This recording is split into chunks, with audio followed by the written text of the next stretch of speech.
ఓం శ్రీ సాయిరామ్.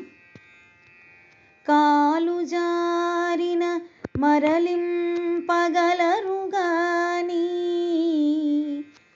కాలు జారిన మరలింపగలరు గాని, నోరు జారిన మరలింపలేరు సుమ్మీ, నోరు జారిన మరలింపలేరు సుమ్మీ.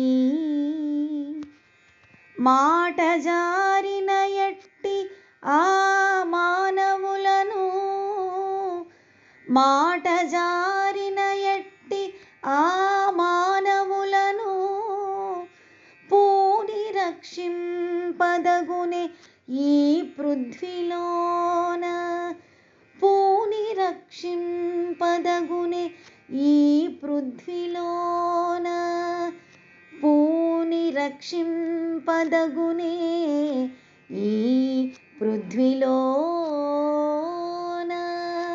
పూని రక్షింపదగునే ఈ పృథ్వీలోన. కాలు జారి కింద పడితే మరలా లేచి నడవవచ్చు, కానీ నోటి నుండి జారిన మాటను మరలా వెనుకకు తీసుకోలేము. తొందరపాటుతో నోటికి వచ్చినట్లు మాట్లాడేవారిని రక్షించటం ఎవ్వరికీ సాధ్యం కాదు. జై సాయిరామ్.